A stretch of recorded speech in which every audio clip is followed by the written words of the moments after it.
My name is Jenna Caldwell. I am 31 years old. And I want to tell you something before this story begins. I almost did not start the business. Not because I doubted the idea. Not because I lacked the skills or the plan or the determination.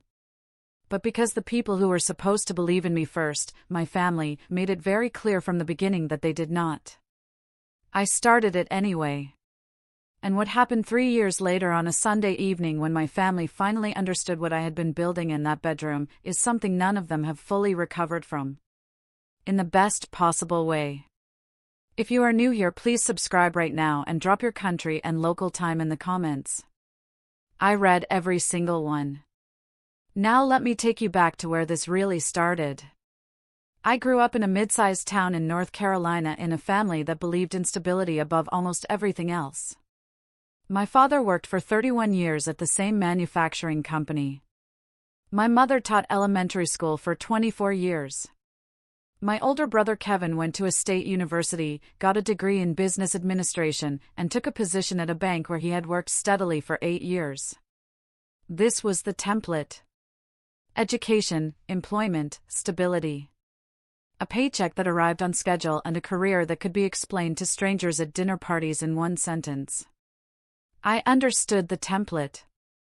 I respected it. I had simply, from a very early age, understood that it was not mine. I was the kind of child who made things.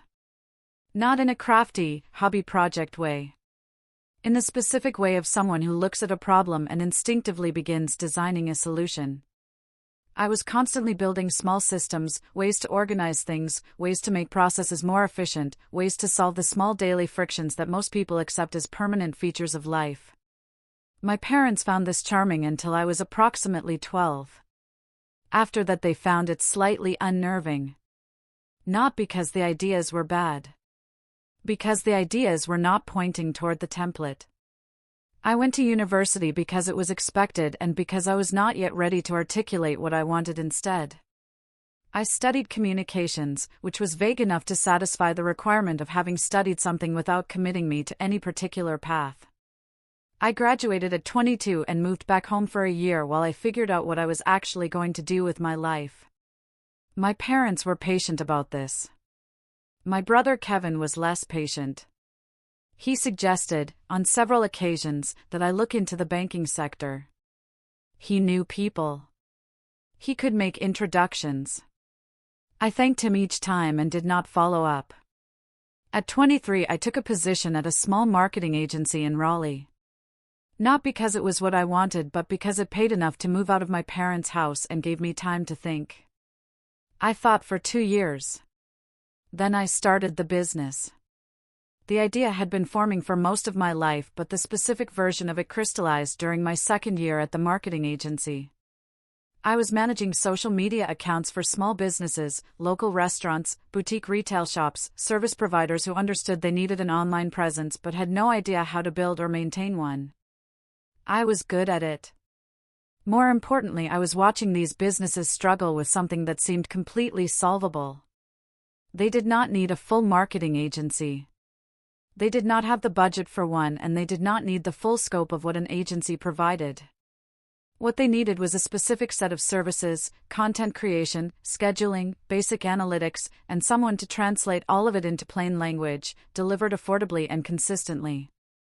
I could do that. I had been doing it for someone else for 2 years. I built a business plan over 3 months. Nights and weekends. A pricing structure, a service menu, a client acquisition strategy, a 6-month financial projection. I saved $12,000 as operating capital. I set a launch date. Then I told my family. I told them at Sunday dinner. My parents, my brother Kevin, his wife Sandra. I had been thinking about how to frame it for weeks. I decided the only way was directly. I told them I was leaving my agency job. That I was starting my own social media management business. That I had a plan and savings and a launch date and 3 potential clients already in conversation. The table was quiet for a moment. Then Kevin said, "From your bedroom?" I said yes. Initially. Until revenue supported a different arrangement. Kevin laughed.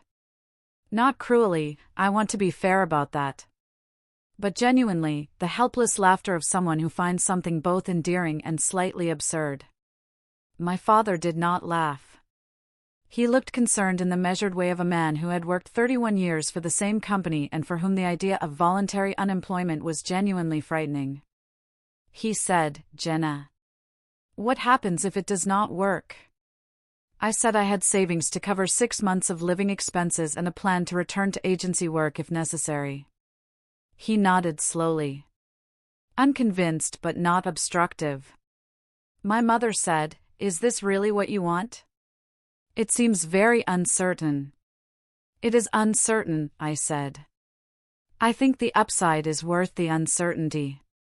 Sandra, Kevin's wife, said something kind about following your dreams that landed slightly condescendingly in the context of everything else. Kevin said, "I just think you should be realistic. Running a business is hard. Most small businesses fail in the first year." I said I was aware of the statistics. "I am not trying to discourage you," he said. "I just want you to go in with eyes open." I said my eyes were open. I drove home that evening and sat in my car outside my apartment for a while. Not from doubt. From the specific loneliness of understanding that the people who were supposed to believe in you first have decided not to. Then I went inside. I opened my laptop. And I kept working. The first 3 months were the hardest. Not because the business was failing. Because it was slow. Slow in the specific way that new things are slow. Building momentum requires time, and the time before momentum feels like nothing is happening even when things are happening underneath the surface. I launched with 2 clients. A local bakery and a family-owned home services company. Small accounts. Modest retainers. Enough to cover a portion of my expenses, but not enough to declare anything a success. My family asked about the business the way families ask about things they are not sure they believe in, politely, occasionally, with a specific quality of careful interest that is really a form of waiting to be proven right. Kevin asked at my mother's birthday dinner in month 2 how it was going. I said it was going well. He nodded the nod of someone storing that answer for later comparison. My mother asked in month 3 if I had considered going back to the agency. Just part-time. To keep something stable while I built the business. I said no. I said I needed to be all the way in or not in at all. She said she understood. She did not look like she understood. I went back to my apartment and kept working.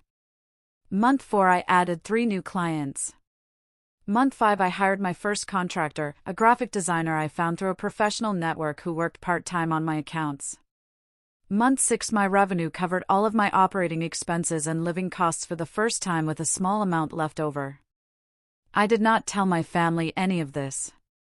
Not from secrecy. From a decision I had made sometime around month 2.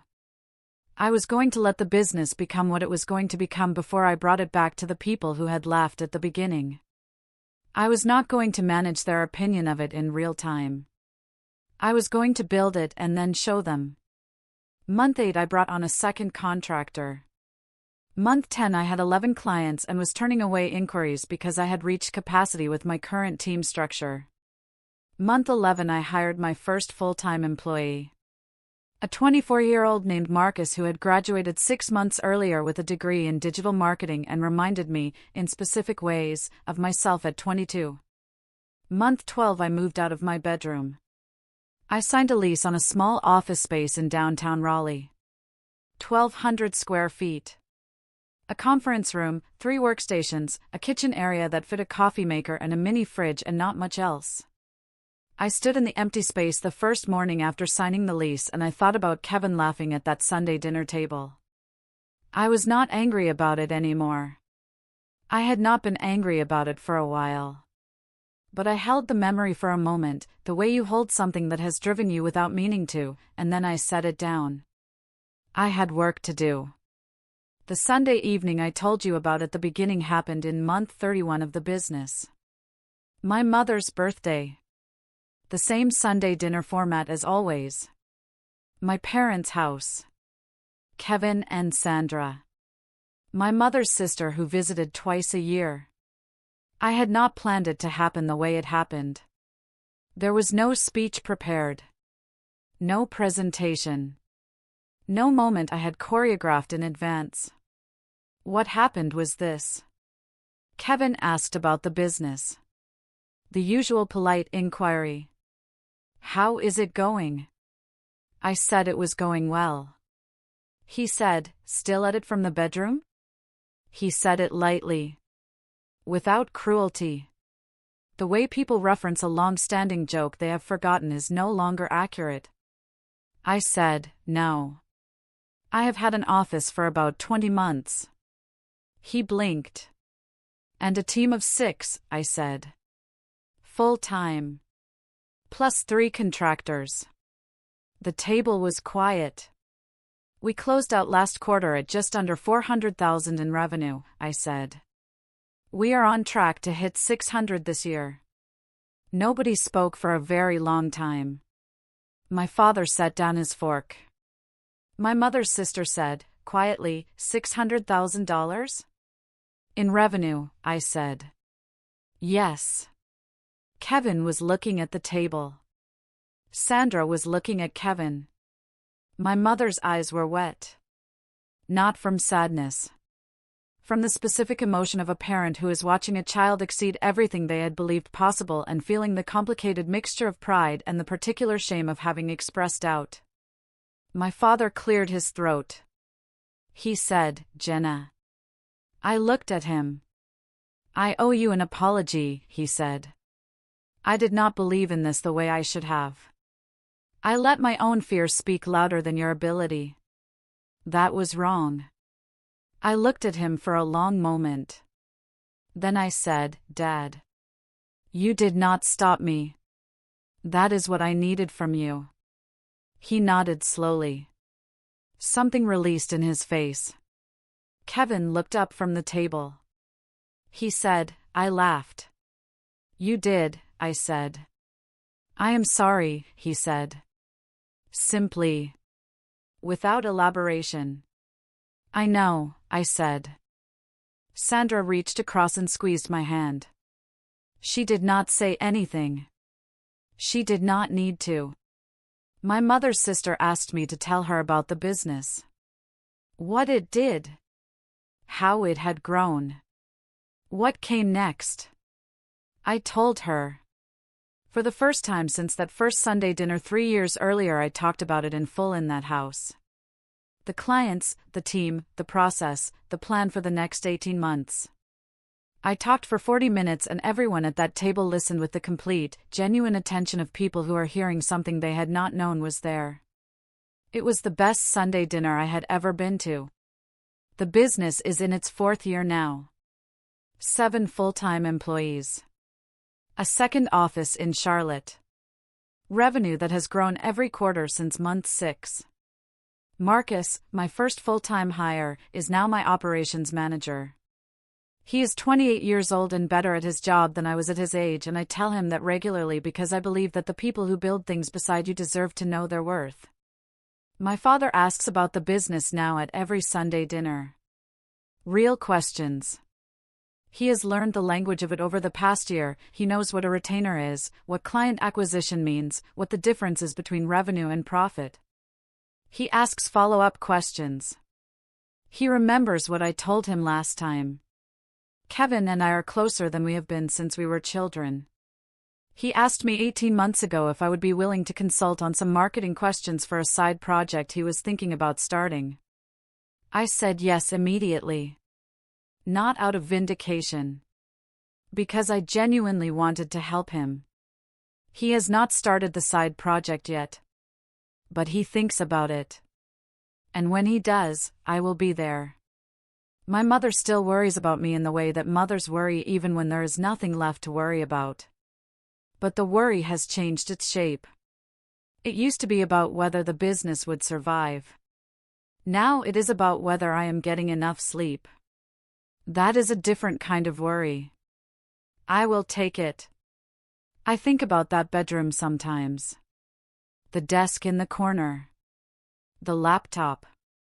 The first 2 clients and the $12,000 and the launch date I had set without knowing whether any of it would work. I think about Kevin laughing. I think about driving home from that Sunday dinner and sitting in my car outside my apartment. Not from bitterness. From gratitude, actually. Because that moment, the specific loneliness of it, the decision I made sitting in that car to go inside and open my laptop and keep working, was the moment that made everything else possible. The doubt was not an obstacle. It was the fuel.